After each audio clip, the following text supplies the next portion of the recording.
Hello दोस्तों, स्वागत करता हूं आपके अपने YouTube channel agriculture on top knowledge में। मैं आपका भाई ऋतिक आज एक नई क्लास के साथ आया हूं। तो मेरे प्यारे साथियों, आज की ये क्लास होने वाली है और इम्पोर्टेंट क्लास है ये। ठीक है, आपके एग्ज़ाम यूपी कैडेट के पर्पज़ से भी और यूपी बोर्ड के पर्पज़ से भी। तो दोस्तों, अगर आप हमारे चैनल पर पहली बार आए हैं तो आप हमारे चैनल को सब्सक्राइब करें, बेल आइकन दबा दें, जिससे आने वाली वीडियो का नोटिफिकेशन आप तक क्या पहुँच सके। ठीक है, तो करते हैं गैर टाइम वेस्ट करें अपनी क्लास को स्टार्ट। आज की ये क्लास होने वाली है हमारी सरसों की खेती। ठीक है, यानी कल्टीवेशन ऑफ मस्टर्ड। ठीक, मस्टर्ड की क्या हम कल्टीवेशन करने वाले हैं।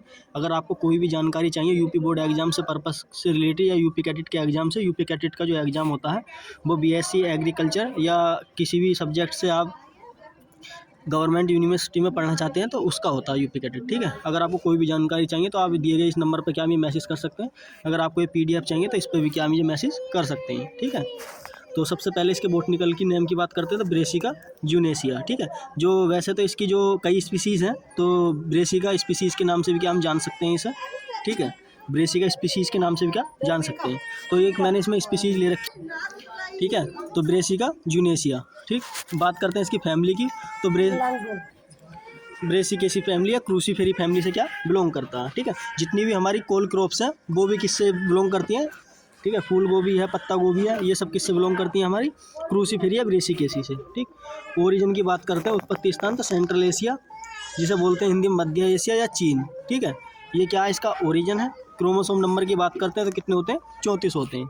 कितने होते हैं, 34। ठीक है, क्रोमोसोम नंबर कितने होते हैं, 34 होते हैं। बात करते हैं अब इसके उत्पादन की, सबसे ज़्यादा कहाँ पर होता है। तो उसका सबसे पहला ये पॉइंट है हमारा। ठीक है, जो वर्ल्ड की बात करते हैं तो सबसे ज़्यादा चाइना में होता है, फिर भारत है, फिर पाकिस्तान है। ठीक है, पाकिस्तान कितने नंबर पर, तीसरे पर, और हमारा भारत कौन से नंबर पर है, दूसरे नंबर पर। ठीक है, बात करते हैं भारत, इंडिया। ठीक है, राजस्थान में सबसे ज़्यादा क्या उगाया जाता है। ठीक है, बात करते हैं अन्य राज्य, उत्तर प्रदेश। ठीक है, जिसे यूपी बोलते हैं, हरियाणा। ठीक, बात करते हैं इसका वर्गीकरण। जैसे मैंने आपको बताया था कि जो इसकी स्पीसीज़ है, कई स्पीसीज़ है मस्टर्ड की। ठीक है, सरसों की भी है, लाई की भी है, इस तरीके से कई स्पीसीज़ हैं, तो सबके क्या है, अलग अलग हैं। तो सरसों को निम्नलिखित प्रकारों में वर्गीकृत किया गया है। तो सबसे पहले बात करते हैं भारतीय सरसों यानी कि इंडियन मस्टर्ड, ब्रेसिका जूनेसिया। ठीक है, कौन सी है, ब्रेसिका जूनेसिया है, ये आपको पता होना चाहिए, इंपॉर्टेंट पॉइंट है। ठीक है, आपसे एमसीक्यू में पूछेगा कि भारतीय सरसों का जो बोटनिकल नेम है वो क्या है।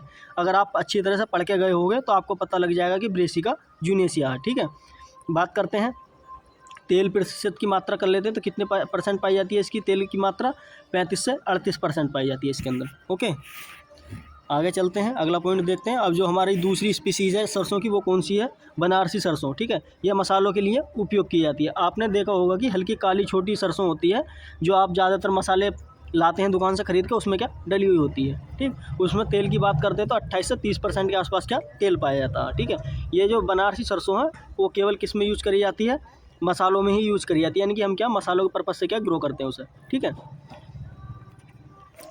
बात करते हैं पीली सरसों, सॉरी पहाड़ी सरसों। ठीक है, हिल मस्टर्ड है, ब्रेसिका रूगोसा। कौन सी है, ब्रेसिका नाइपस। ठीक है, ब्रेसिका नाइपस है। ठीक है, नाइपस। ठीक, ब्रेसिका नाइपस है, ये कैसी है, हिली मस्टर्ड है। ठीक, बात करते हैं इसकी पीली सरसों की। ठीक, किसकी, पीली सरसों की क्या आ जाएगी, ब्रेसिका कंपोसिट का compressed Tracy, sorry compressed Tracy है। ठीक है, आगे चलते हैं, अब देख लेते हैं काली सरसों। हम इसे क्या काली सरसों ही बोलते हैं या सूखी सरसों ही बोलते हैं, ड्राई या ब्लैक मस्टर्ड। इसमें तेल की मात्रा होती है, कितने परसेंट होती है, 47% होती है। सबसे ज़्यादा किस में होती है, काली सरसों में क्या तेल की मात्रा होती है। बात करते हैं फल का प्रकार, टाइप ऑफ, कैसा होता है, सिलिकुआ होता है। कैसा होता है, सिलिकुआ होता है। ठीक है, बात करते हैं इन्फ्लोरेसेंस, तो कैसा होता है, रेशमी होता है। कैसा होता है, रेशमीन होता है। ठीक, सरसों के बीज का भार कितना होता है, 2 से 4 ग्राम के आसपास, क्या 3 से 4 ग्राम के आसपास 1000 दानों का टेस्ट वेट होता है। ठीक, आगे चलते हैं, अब बात कर लेते हैं जलवायु की। आपको ये पता होगा कि ये कैसी हमारी है, रबी क्रॉप है। ठीक है, कैसी है, रबी क्रॉप है, तो इसके लिए कैसा टेम्परेचर उपयोग होता है, कूल या टेम्परेट। ठीक है, यानी कि ठंडी, यानी कि शीतोष्ण जलवायु की आवश्यकता होती है। टेम्परेचर की बात करते हैं तो 8 से लेकर 25 के बीच में अगर टेम्परेचर है तो अच्छी क्या ग्रो कर सकता है। ओके, आगे चलते हैं, अब देख लेते हैं इसके लिए मिट्टी। ठीक, मिट्टी के ऊपर बात कर लेते हैं। सरसों सबसे पहले एक पॉइंट है, इंपॉर्टेंट पॉइंट है ये वाला, ठीक है। सरसों जो है पाला के प्रति क्या संवेदनशील है, ठीक है, यानी कि पाला के प्रति क्या रेजिस्टेंस है, पाला की थोड़ी सी मार क्या झेल सकता है, क्योंकि ज़्यादा हानि नहीं होगी हमारी क्रॉप को। ओके, बात करते हैं उपयुक्त मिट्टी की, तो बलुई दोमट जिसे सैंडी लोम बोलते हैं इंग्लिश में, ठीक है। सैंडी लोम जो सोयल है वो बहुत ही अच्छी रहती है हमारी किसके लिए, सरसों की कल्टीवेशन के लिए, जिसका पीएच कितना होना चाहिए 7.5 से लेकर 8 के बीच अच्छा होना चाहिए। नोट करके मैंने इंपॉर्टेंट पॉइंट लिख रखे हैं, ठीक है। ये एग्जाम में कई बार क्या पूछे गए हैं आपके बोर्ड में भी क्या पूछ सकता है।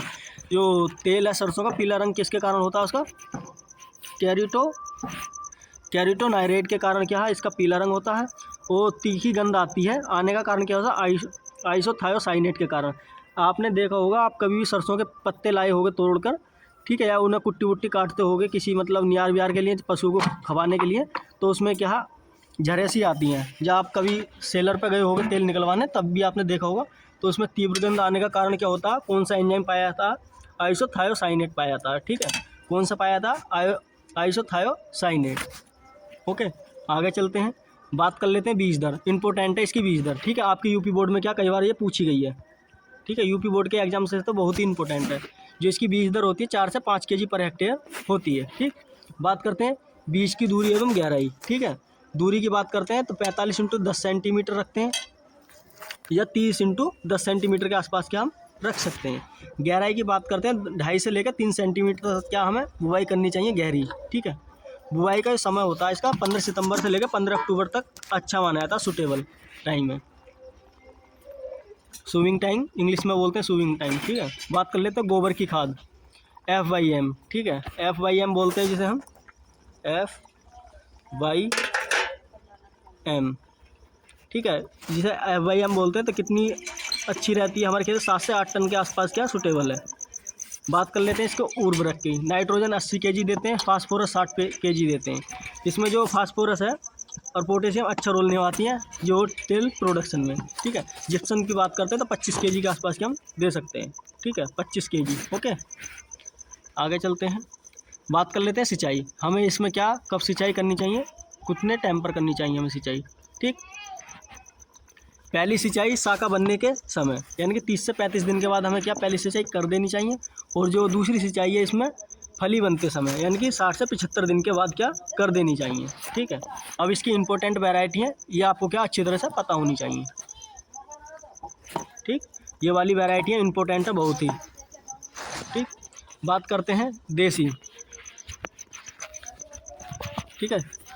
ये जो होगी पूसा गोल्ड होगी, ठीक है, पूसा गोल्ड, ठीक है, इंपॉर्टेंट वैरायटी है। ये कई बार एग्जाम में क्या पूछी गई है, ठीक है। देसी सरसों की T59 जिसे बोलते हैं वरुणा, S30 बसंती, ठीक है, आयोगी और माया, ठीक है। ये इंपॉर्टेंट वैरायटी देसी सरसों है।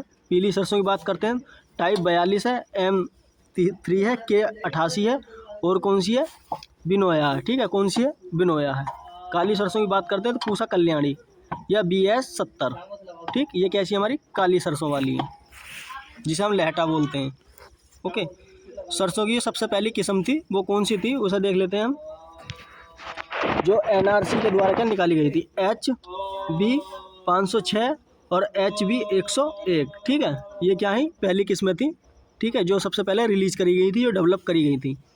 उपज की बात करते हैं तो 20 से 25 कुंटल। ये कई यूपी बोर्ड में क्या आपके कई बार पूछा गया है पॉइंट ये वाला, ठीक है। 20 से 25 कुंटल क्या पर हेक्टेयर के हिसाब से क्या हो जाती है। अब इसके जो कुछ मेजर रोग हैं उनके ऊपर देख लेते हैं। सफ़ेद रतुआ है जिसे वाइट रस्ट बोलते हैं, डाउनी मिल्डू है, ठीक है। आगे चलते हैं, अब इसके कुछ कीट हैं, इंपॉर्टेंट कीट हैं, उनके बारे में थोड़ी सी बात कर लेते हैं। जो कीट हैं कौन कौन से हैं, सरसों का आरा मक्खी, ठीक है, मस्टर्ड सेफिलाई, ये नियंत्रण करते हैं कीटनाशक का उपयोग करके। हम कोई भी इंसेक्टिसाइड क्या यूज कर सकते हैं इसे कंट्रोल करने के लिए। सरसों का जड़ छेदक यानी कि रूट बोरर, ठीक है, इसके नियंत्रण के लिए कोरपा ईरी फोर्स का क्या प्रयोग कर सकते हैं, 0.2% का सोल्यूशन करके, ठीक है। माहू एफिड इंपॉर्टेंट है इसका ये, ठीक है। आपसे पूछ सकता है कि सरसों में कौन सा लगता है, माहू, जिसे हम बोलते हैं देसी भाषा में चहपा, ठीक है। ये किस में लगता है, सरसों में का क्या प्रमुख कीट है। तो थैंक यू दोस्तों, आई होप, मुझे उम्मीद है कि आपको ये वीडियो अच्छी तरह से पसंद आई होगी। ठीक है। अगर साथ ही ये वीडियो पसंद आई हो तो आप इस वीडियो को अपने दोस्तों तक भी ज़्यादा से ज़्यादा शेयर करें। इस वीडियो को अपने दोस्तों तक भी ज़्यादा से ज़्यादा शेयर करें, जिससे कि मुझे भी थोड़ा सा लाभ मिले। ठीक है, इससे क्या मुझे मोटिवेशन मिलता है। ठीक, और इस वीडियो को आप कमेंट में बताएं आपको कैसी लगी, कमेंट ज़रूर करें और लाइक करें वीडियो को। तो दोस्तों मिलता हूँ इसी प्रकार की अगली कल्टीवेशन में, तब तक के लिए मैं इजाज़त दें। धन्यवाद।